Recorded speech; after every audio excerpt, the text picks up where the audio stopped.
Halo teman-teman, perkenalkan namaku Favian Arganararia dengan NIM 153240139 kelas IKD. Oke teman-teman, jadi pada kesempatan kali ini aku akan membahas tentang tugasku dasar-dasar broadcasting untuk melengkapi nilai ujian tengah semesterku. Oke, jadi aku mendapatkan tema sejarah dan masa depan penyiaran lokal untuk UTS ku kali ini, dan aku akan membahas fokus tema yaitu masa depan penyiaran lokal di era digital. Nah, yang pertama aku akan membahas tentang apa sih penyiaran lokal itu dan apa sih perannya di masyarakat. Oke, jadi pertama-tama penyiaran lokal itu secara gampang adalah media yang menyajikan konten khusus untuk daerah tertentu saja.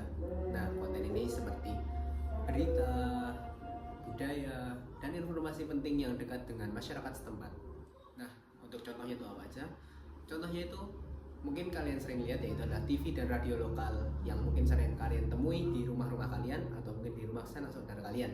Nah, TV dan radio ini akan menyajikan informasi tentang berita, informasi tentang budaya, informasi tentang edukasi, atau mungkin informasi tentang bencana alam dan acara budaya di daerah kalian masing-masing. Jadi penyiaran lokal ini memiliki peran yang sangat penting bagi masyarakat. Peran apa sih yang dimiliki oleh penyiaran lokal ini? Nah, penyiaran lokal ini memiliki peran yaitu sebagai jembatan atas aspirasi masyarakat, terutama di daerah-daerah terpencil yang tidak dijangkau oleh media-media besar.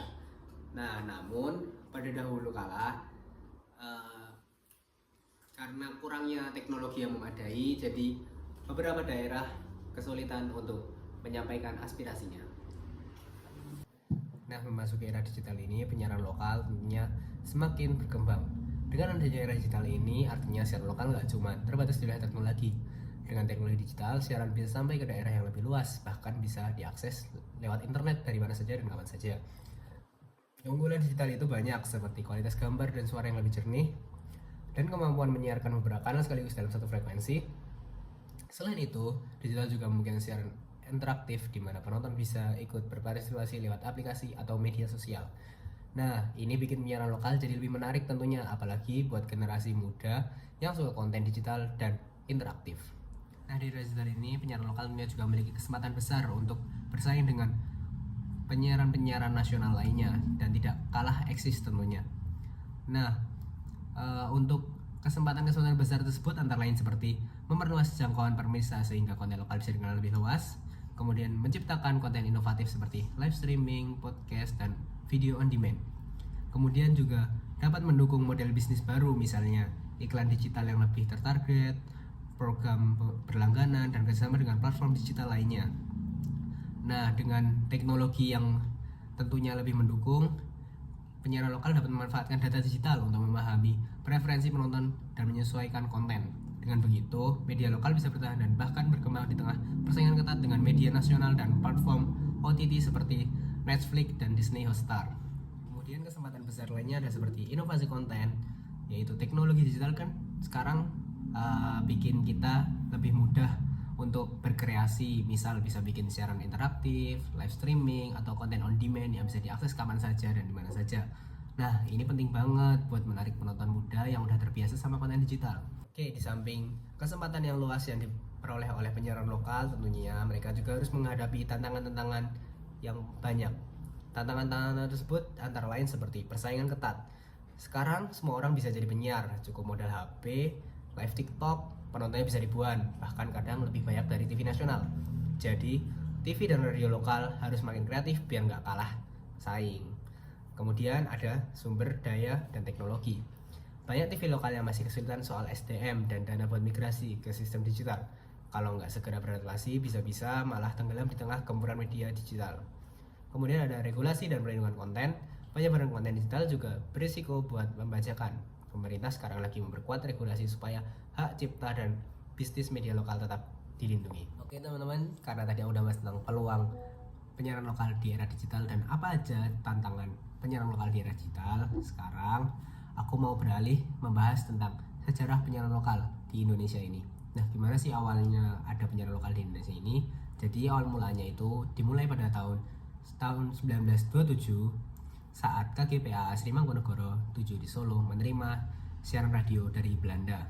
Ini jadi titik awal masyarakat Indonesia mengenal radio sebagai media komunikasi. Kemudian pada 1 April 1933 berdiri stasiun radio lokal pertama yang dikelola pribumi, yaitu SRV di Solo. SRV ini fokus menyebarkan budaya lokal, musik tradisional seperti gamelan, dan jadi simbol kebanggaan daerah. Kemudian pada masa kolonial ada 2 jenis siaran, yaitu satu siaran Belanda yang dominan dengan budaya barat dan siaran lokal yang mengangkat budaya dan bahasa daerah. Ini penting karena jadi media perjuangan budaya dan identitas bangsa. Kemudian setelah tahun 1945 saat kemerdekaan Indonesia, Radio Republik Indonesia atau RRI berdiri sebagai media nasional yang juga mendukung penyiaran lokal di berbagai daerah. RRI ini jadi alat penting menyebarkan informasi dan semangat kemerdekaan.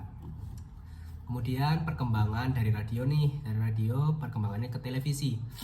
Nah, televisi lokal pertama yaitu adalah TVRI hadir pada 1962 sebagai televisi nasional pertama.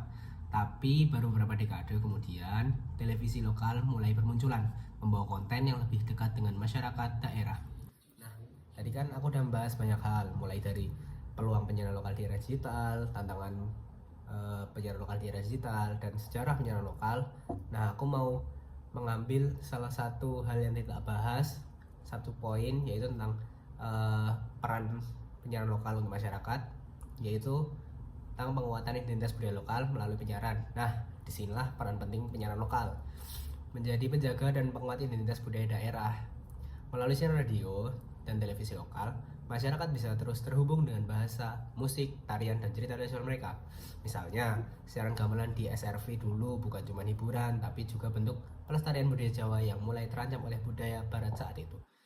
Begitu juga sekarang, penyiar lokal bisa menyiarkan acara budaya, bahasa, daerah, dan isu lokal yang tidak bisa ditemukan di media nasional ataupun global.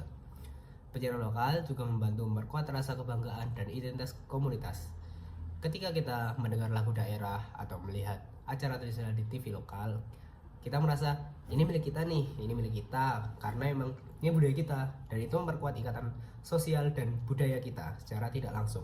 Nah, di era digital ini kan tentunya hal-hal tersebut dapat digoyahkan dengan mudah dengan adanya globalisasi, kemudian akses internet yang lebih luas, budaya-budaya barat yang masuk, dan lain sebagainya. Nah, sini aku mau sharing sedikit tentang strategi penguatan identitas budaya lokal melalui penyiaran.